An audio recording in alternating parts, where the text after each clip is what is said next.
So I've talked about this many times. That is like the story of the boy who cried wolf. All y'all know that story, right? So there's a boy whose very job was to let everybody know if a wolf showed up, then all the people in town would come around to protect the sheep. They would scare away the wolf or get rid of the wolf so the wolf couldn't attack all the sheep. And the little boy, knowing this, one time he cried out wolf, even though there was no wolf. Everybody in town dropped everything they were doing and ran to go and get the wolf. There was no wolf, and the little boy laughed at him because he had played a practical joke. Then he did it a second time, and everybody ran to go get rid of the wolf, and he laughed again because he had played a practical joke. And everybody knows the saying: fool me once, shame on you; fool me twice, shame on me. So all the people resolved, okay, next time this boy cries wolf, we're not going to go running after it because we know that this boy is just a prankster.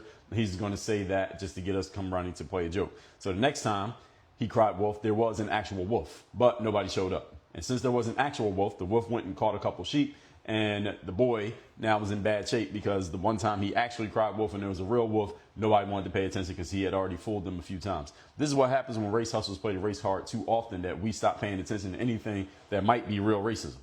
Is because you overplayed the card. You're calling everything racism. You're making everything about race and making everything about your skin color. You are frontlining your skin color, that when something comes up that actually should focus on skin color, nobody wants to hear it because they're fatigued from hearing your nonsense over and over again every single day. And again, this is not a new argument, at least not coming from me.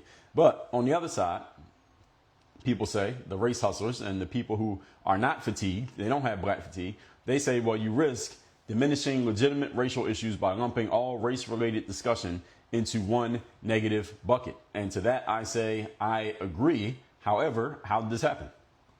How did it happen? If you're a race hustler or you're a black person listening to this right now and you don't like the concept of there being black fatigue, then I will say the following. What has happened that has allowed race-related discussion to be lumped into one negative bucket? It's the people who are taking everything that involves race and making it into a racial topic. Who did that? The race hustlers did that. And if you're supporting the race hustler, then you're supporting someone doing the thing that makes race-related topics have less relevance because of what you put out there. All right, that's exactly what you did. It dismisses legitimate racial issues. We end up, rather, dismissing what could be a legitimate racial issue because we've gotten so tired of the boy crying wolf that we're not going to listen to anything. We're not going to listen to anything that the boy says because he keeps crying wolf, and we know he's bullshitting us. We know he's lying, and we know he's doing it to draw attention to himself, not because there's an actual wolf. So people who are experiencing this black fatigue, let's just say a white person.